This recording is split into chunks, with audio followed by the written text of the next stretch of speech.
Good morning, ladies and gentlemen. Welcome to what will be our last presentation here in the IW Theater for West 2023. And I'll close by saying I hope you come back and see us again next year when we're back. I hope you've enjoyed the speaker series. All of our speakers have been very delighted by the interaction with all of you here, so we greatly appreciate your attention, your questions, and we hope that continues for our last presenter. Jara Tripiano is the Chief Engineer for Naval Information Warfare Center Pacific. She's our local contact here. We wanted to finish with the local for those of you here in the San Diego area. This was by design. She's a former naval aviator, helicopter pilot. She joined the civil service in 2009. In 2016, she came to NIWC PAC, and she's been in her current role since February of 2022, so 1 year anniversary. That's all I'm going to go. Read her bio on the app and on the websites, and I think you will be as impressed with her bio as you will be her presentation. Jara. Well, that was a great setup. Good morning. So as he said, my name is Jara Tripiano. I'm the Chief Engineer at the Naval Information Warfare Center Pacific. I'm here to talk to you today about the increasing operational relevance of systems engineering and modern systems engineering practices and how much they impact our warfighting capabilities, particularly in the information warfare domain.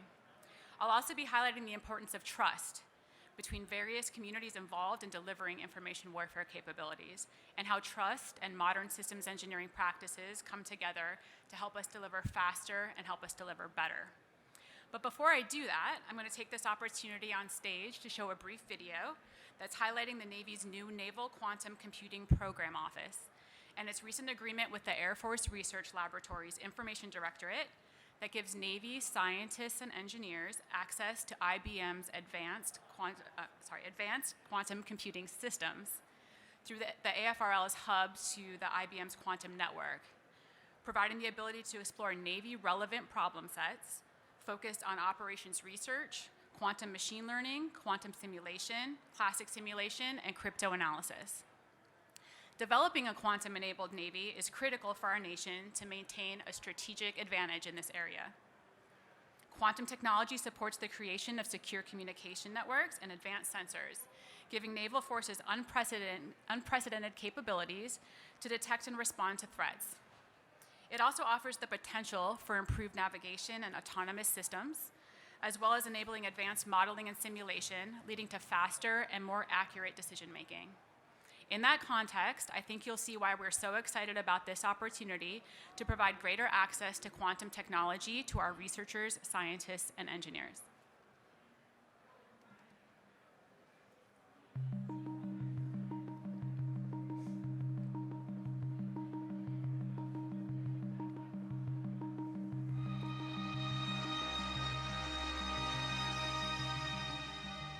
We often refer to longer-term research on time horizons that are decades in the making.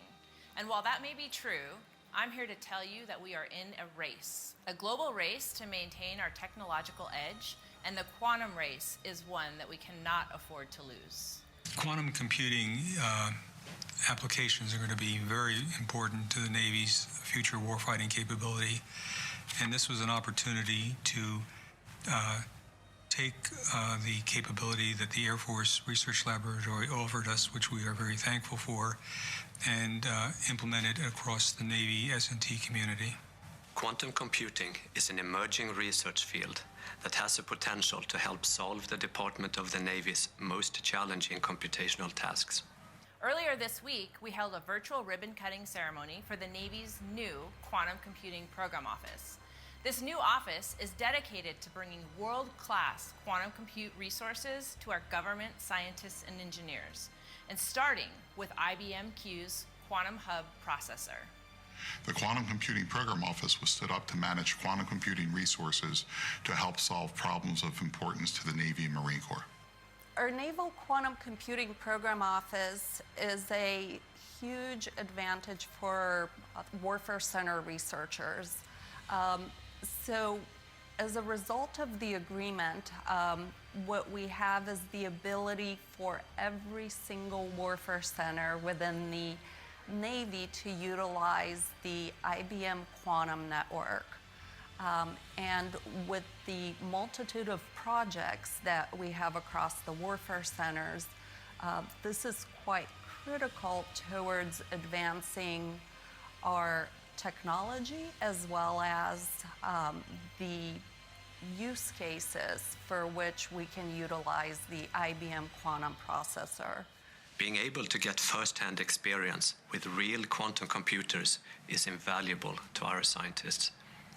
We can now test and improve our algorithms in quantum chemistry, quantum machine learning, quantum optimization, and other Navy-relevant application areas. Very pleased that the Air Force Research Laboratory at Rome, Dr. Haydick specifically, invited us, the Navy S&E community, to join in their hub in the IBM Quantum Network. And we had to implement two-part action. One was to assign a MOU with the AFRL laboratory, which we were successful in doing, which was done through a single point, which was Dr. Danley at the Naval Research Laboratory signed for all of the warfare centers and NRL. And then each warfare center and NRL had to sign a separate agreement for technology and software licensing agreements with IBM, and that was accomplished. When those two were accomplished, then we were able to set up the quantum computing, the Naval Quantum Computing Program Office, to actually implement the agreement with our scientists and engineers in our community. Together with the Naval Information Warfare Center Pacific, who co-directs the office, we represent the Naval Research and Development Establishment to the broader Department of Defense and commercial industry.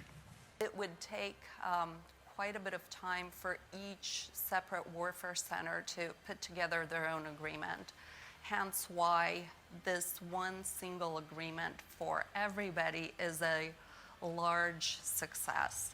We're experienced with bringing your game-changing technologies out of the lab and putting them in the field, getting them to sea, getting them into the hands of our nation's sailors and Marines. It's through government and commercial partnerships like these that we are able to unleash the power of American ingenuity and maintain our scientific overmatch over our most technologically savvy adversaries.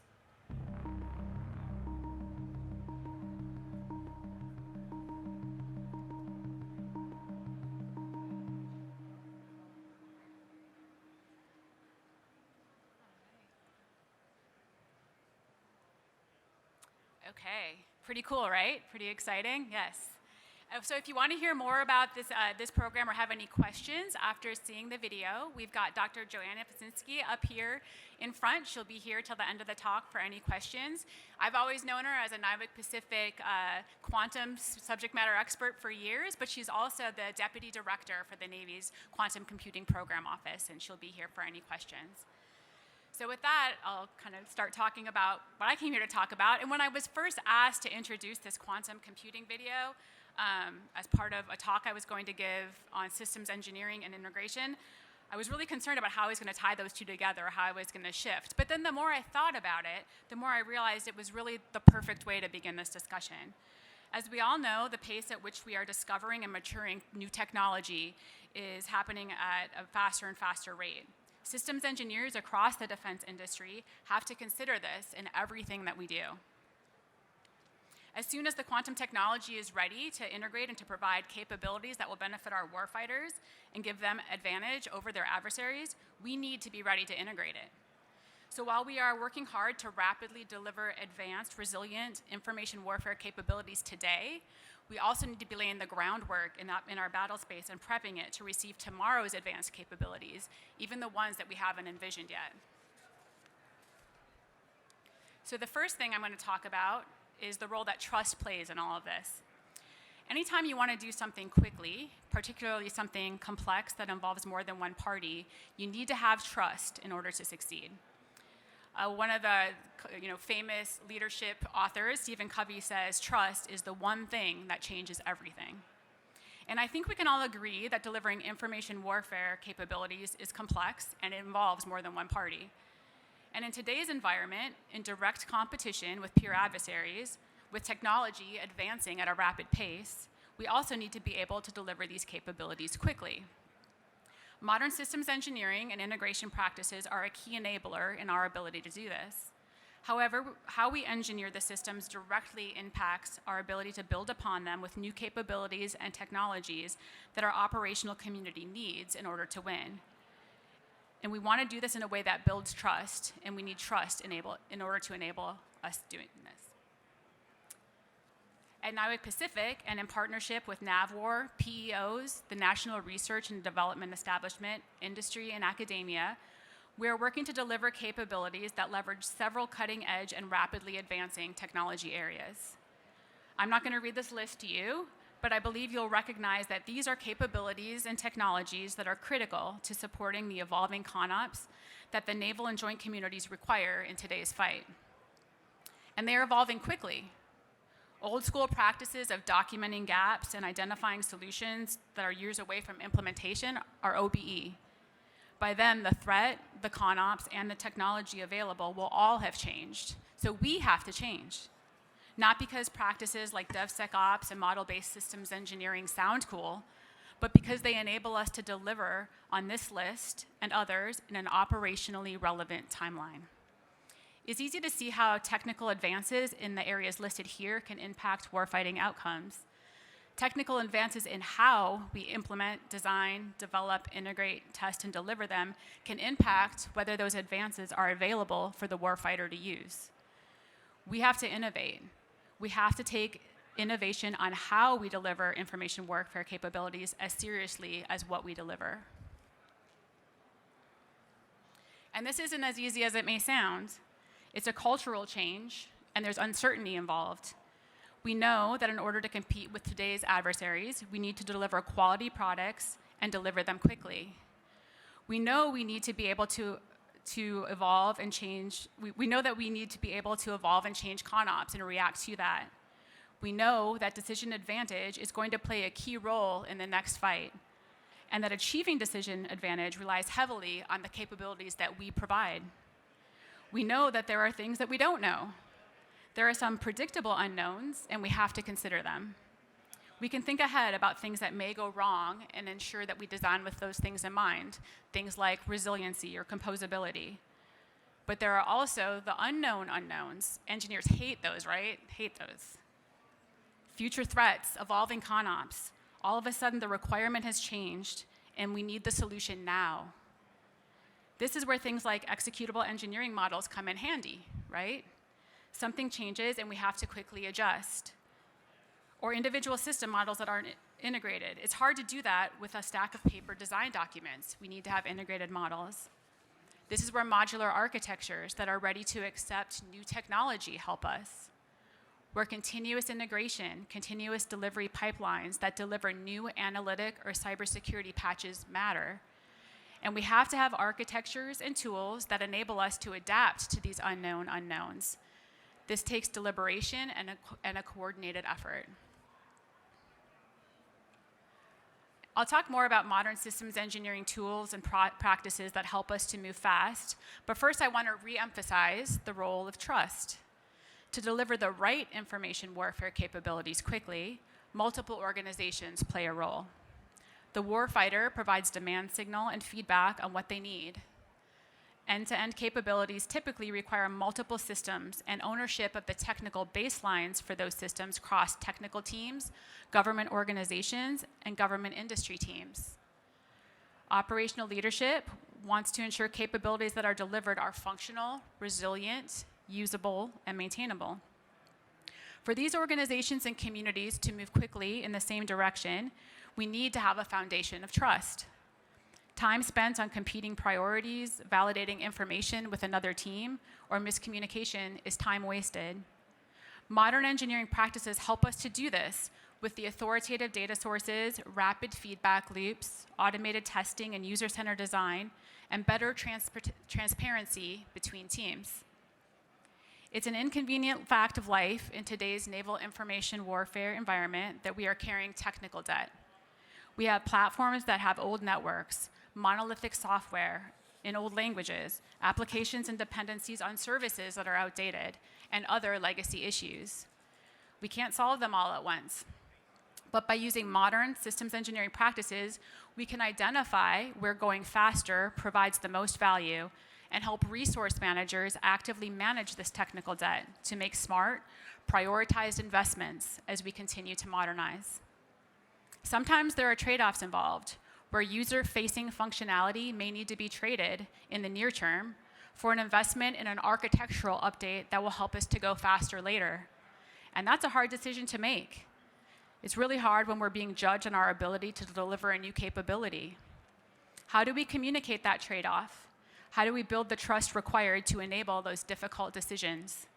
Transparency and trust will help us to have those return on investment discussions and make the right choices as an enterprise.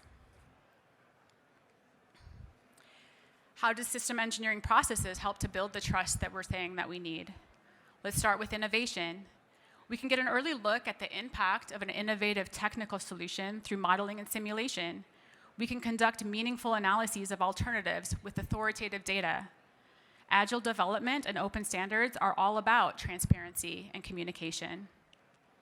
Model-based systems engineering provides a single source of truth and an ability to understand how changes to one aspect of a system impact other aspects like installation, training, or cybersecurity.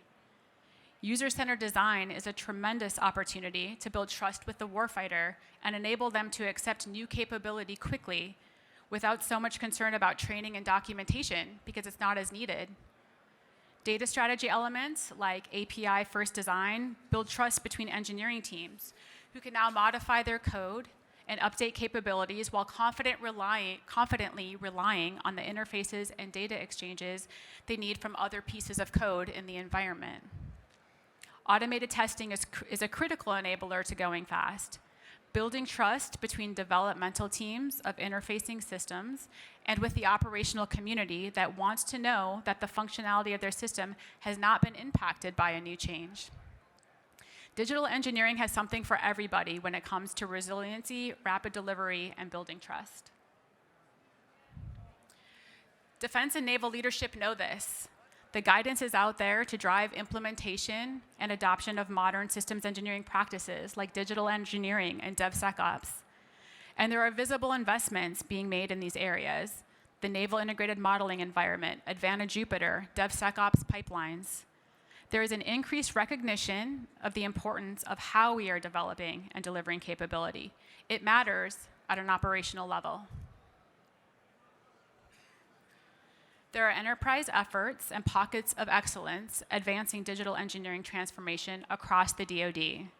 Because I am here speaking to you as the NIWC Pacific Chief Engineer, I will talk about our approach to driving implementation and adoption of these practices. We talk about these practices under the overarching theme of digital engineering transformation. And while we want to get there as quickly as we can, a big bang approach just simply isn't feasible. Meaningful change never happens that way. So we're taking more of a DevOps approach to it. The engineering community is our version of ops. And in order to get the cultural change and the buy-in to make digital engineering practices stick at scale, we need to focus first on the processes that provide the most value. Initially, this has driven our focus on areas that accelerate our delivery and deployment of capabilities, like DevSecOps and automation. As you may be aware, in support of Project Overmatch, we recently delivered a software package via the Overmatch Software Armory's CI/CD pipeline over the air to an operational platform. In the future, we want that to be the norm. That will be the norm. We are leveraging an enterprise test automation framework on several projects supporting PEO C4I and have reduced test times for those projects by an average of 94%.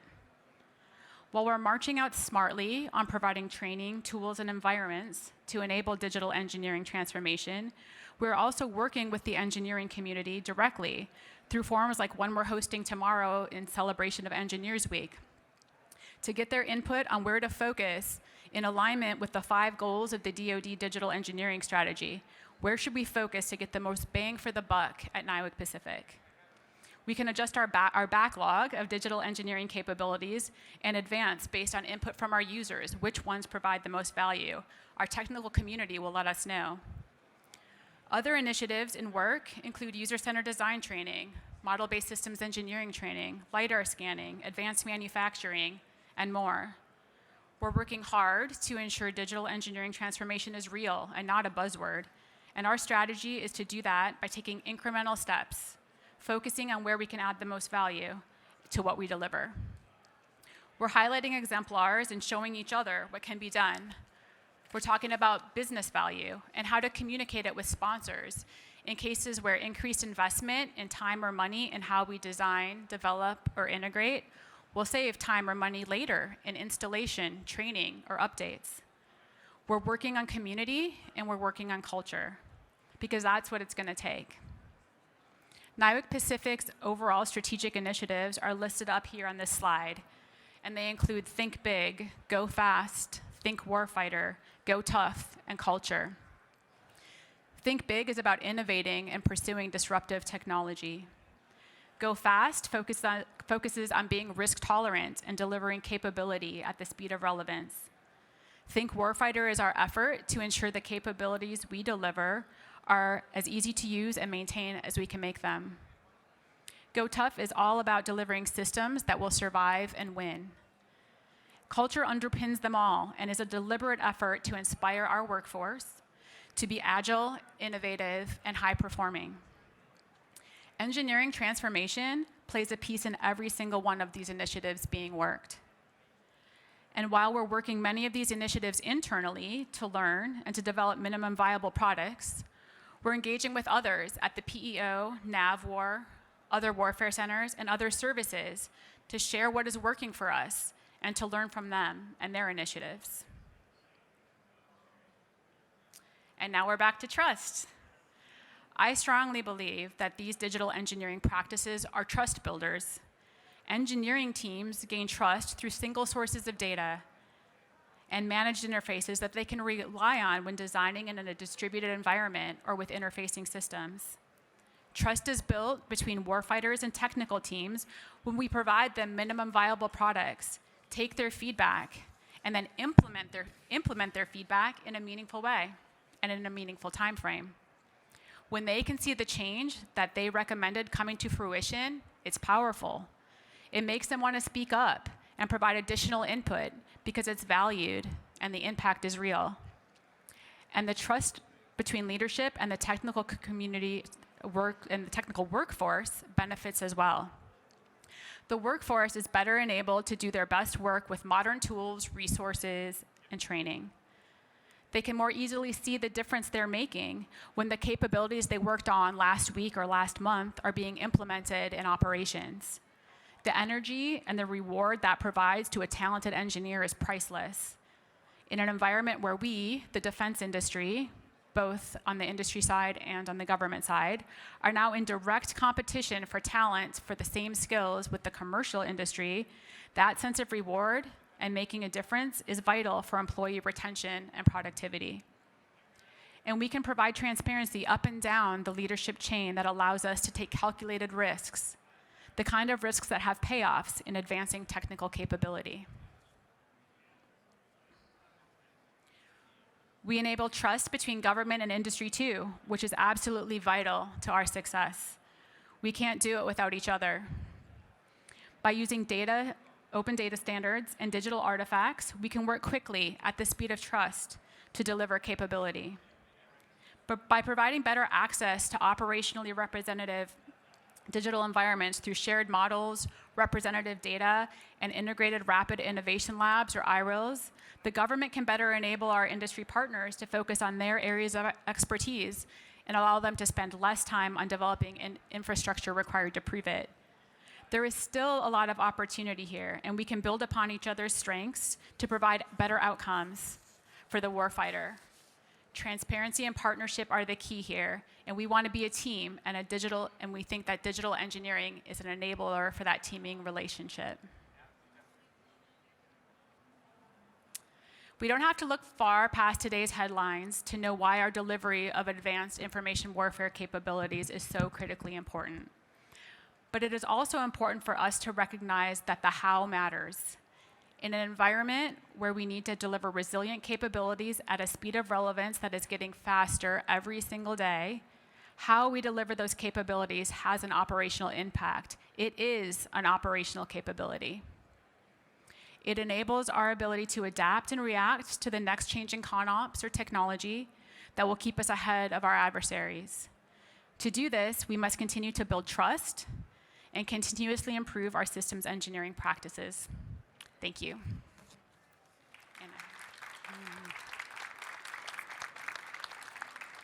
All right. Questions?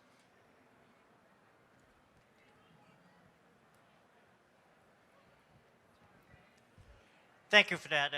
As a system engineer, I really appreciate what you're saying.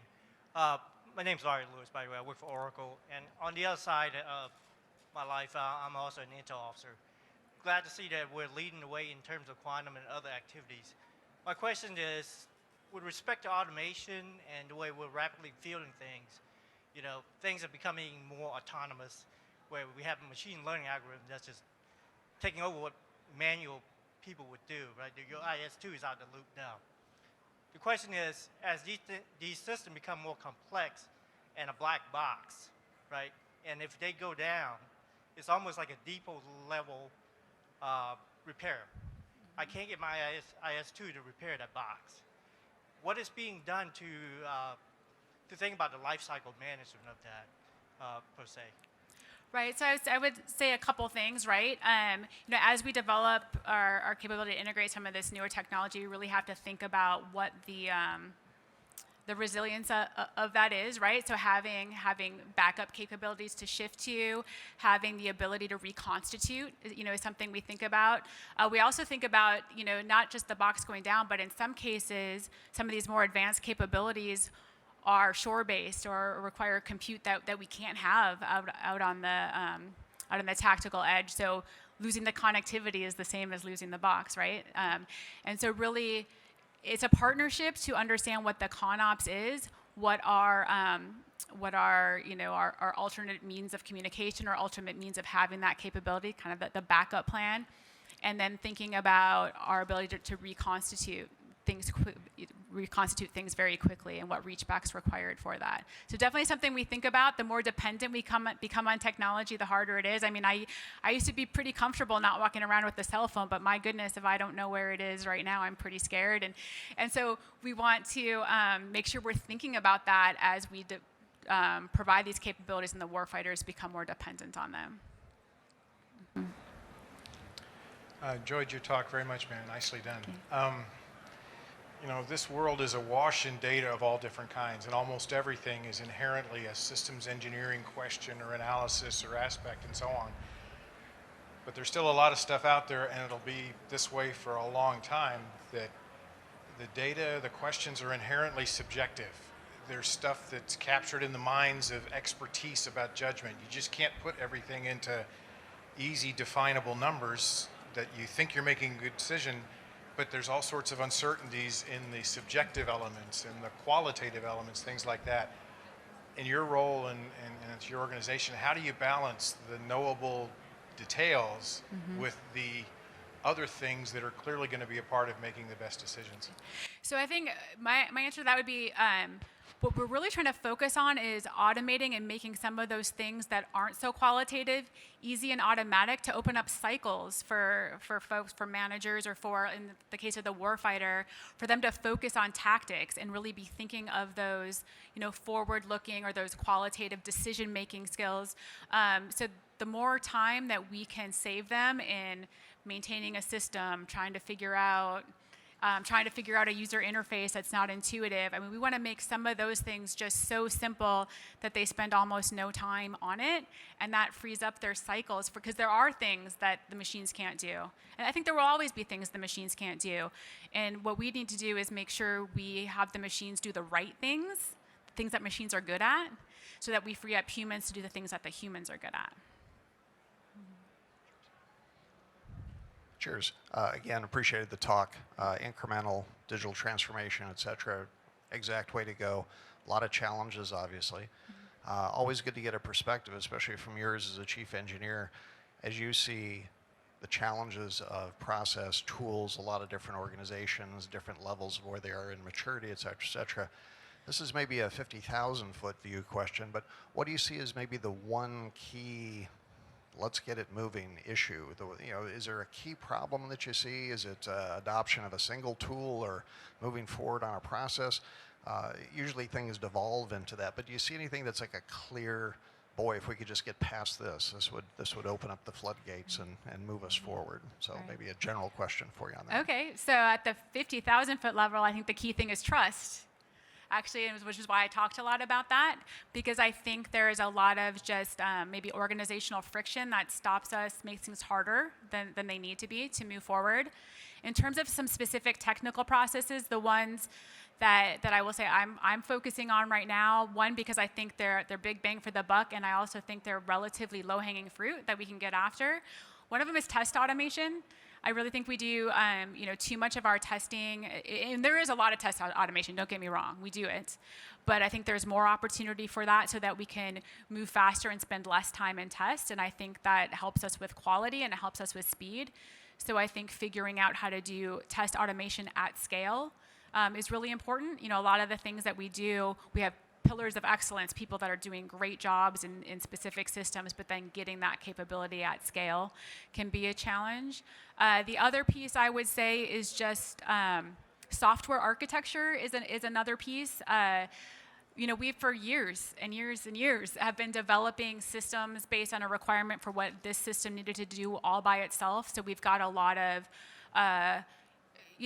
redundant things that we don't need. We've got a lot of things that would be better if they're integrated. You just wonder to yourself, if we were going to design this from scratch, this is not how we would have done it, right? When you look at the system of systems. So figuring out how to transition our software architecture in a meaningful way to allow us to rapidly iterate, I think is another heavy-hitting topic that we're really looking at right now. Anybody else?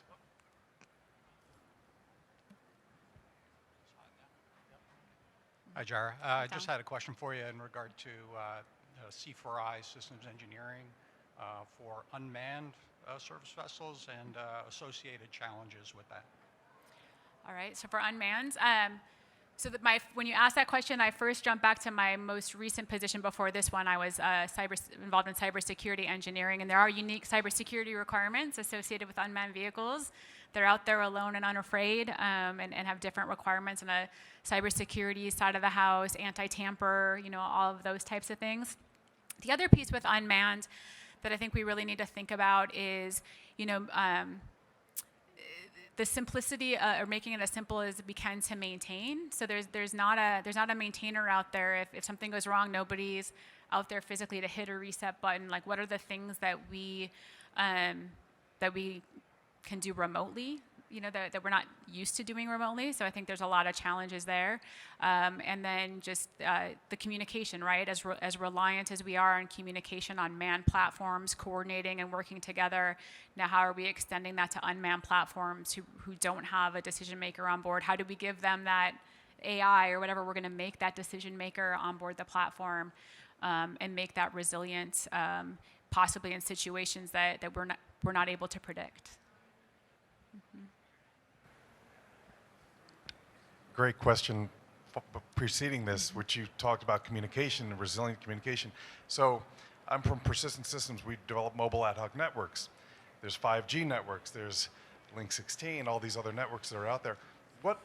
How can you use all of this incredible model-based systems engineering to model these networks and how they'll perform in real time in an operational scenario? All right, so there are tools that allow us to do that, and I think the trick for us is getting the right level of abstraction, right, in order to do that in a meaningful way. So I've seen, ranging anywhere from really like the highest level models where one node in the model is a ship, so it's literally at the platform level and inputs and outputs to the ship. And then you see the models that are maybe the network and the inputs and outputs of a specific system. But for some of these things, we need the models that have like the actual router configuration or that type of thing. And there's different tools used for each. So some of the challenge there is picking the right tool for what you're trying to model and what you're trying to do. So the technology exists to model just what you're talking about. From an end-to-end systems perspective, I think the challenging part that are people that are much smarter in modeling and simulation than I am is integrating those tools together to get the right level of abstraction on each of the nodes to give us the information we're trying to glean from what we're doing. Sounds easy, right?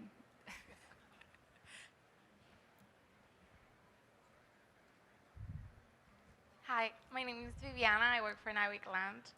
And I had a question, I had two questions. One about the trust part. And usually I go to meetings and I hear a lot of people that are not working modeling or systems engineering type of digital engineering efforts doubting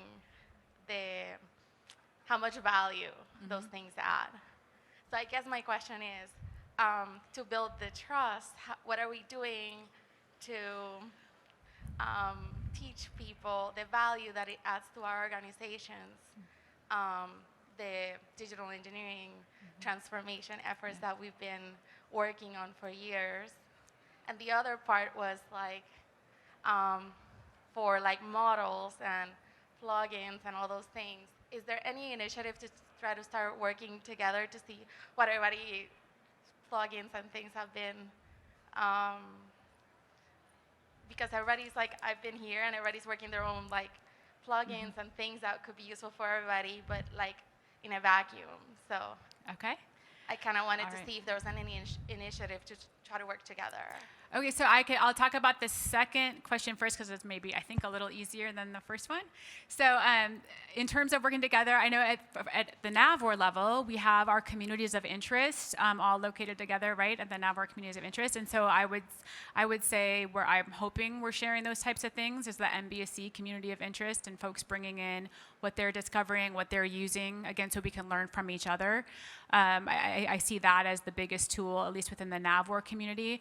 There's also digital engineering community at the Navy level, right, where they share those things. It looks like you're aware of those. I think from my perspective, that's where those things happen. If those things aren't fulfilling that need or that requirement, I would actually really love to hear more about it. You can hear it, you can tell David Smoke. David Smoke will tell me, or will get us together. But I'd like to hear more about that because in my mind, I think that's where that should be happening. And if it's not, then maybe we need to take a look at that. Your first question is the $1 million question, and if anyone has the answer, you can cut to the front of the line. If people want to talk to me afterwards, I am all ears. But we really are trying to figure out how to articulate the value of some of these digital engineering practices at the right level. I get it, right? A lot of the engineers working it get it. I've showed the DoD and Department of Navy leadership gets it. They have our digital engineering strategy, our DevSecOps strategies. They're pushing us in that direction.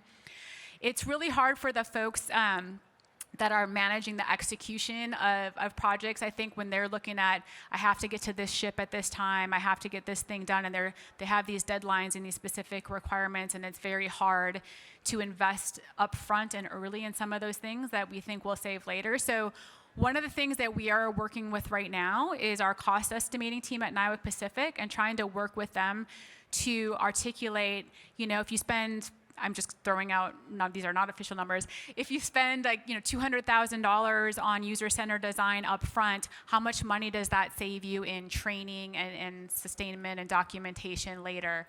Try to make some of those trade-offs because I feel like that's the language that matters to some of those managers that are making those near-term decisions. And so really articulating that value, I think, is important.